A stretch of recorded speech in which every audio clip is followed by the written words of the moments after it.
Talking about videos and the censor board and the many Skinny Puppy videos we can't play and the few Skinny Puppy videos we can play.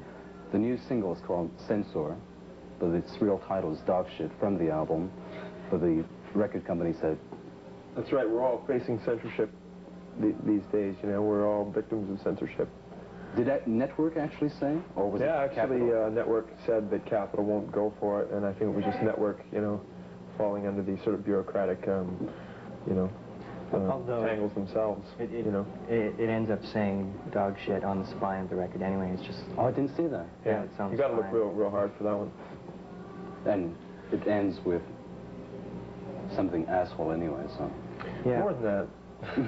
There's a few more words in there. In the States, they've actually got parental stickers, but only on the cassettes, which is contradicts itself Actually, I again. saw them on the CDN album in the record store. Yeah? Yeah. Okay, well, on some albums and CDs and on most of the cassettes, so... Yeah. But why did Capitol say to Network, your label, well, the label you work for primarily, that they wanted to change it? What I thought all Capitol had with you or Network was a distribution deal. Well, we're signed to Capitol in the States, but I think it was actually Network that originally just feared the fact that our new 12-inch single coming out would be called Dog Shit. So I mean, to get more hype involved, they asked us if it would be okay if we could change the name to something that wouldn't be like that, and we thought about it and thought, well, gee, I mean, you know, we're a victim of censorship anyways in every area, so why not go all the way and change the name of our song?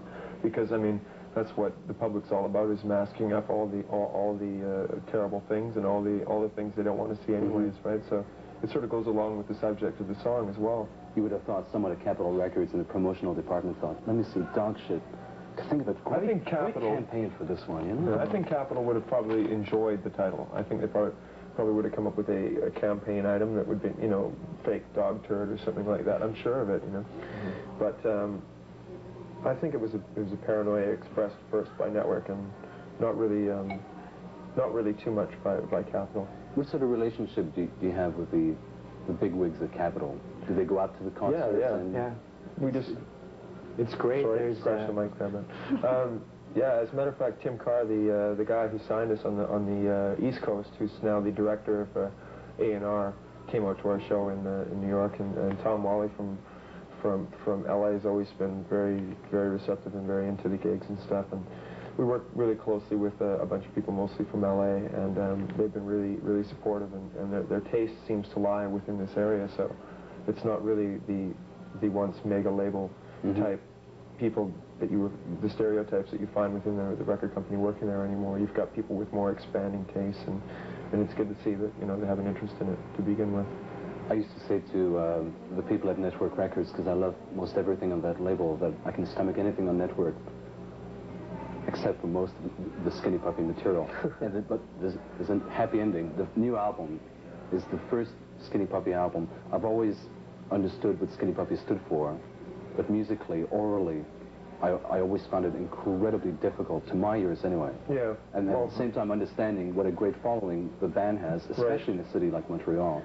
Well, this type of thing is something that we've always claimed that isn't for everybody, you know.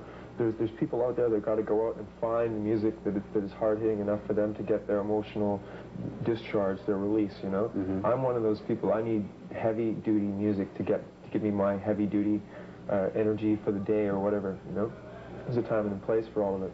So we've always claimed from the beginning that this music isn't for everybody, and for people to make up their own minds on whether it's for them.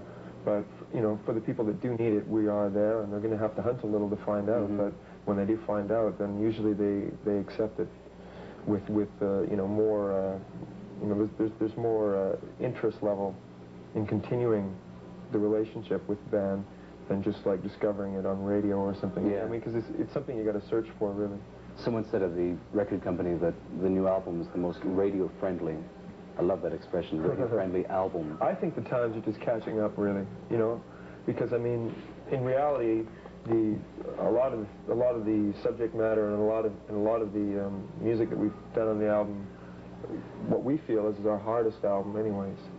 And there's albums in the past that may be a little more grating, but the subject matter and the intensity has been refined to a point now where we can disguise it.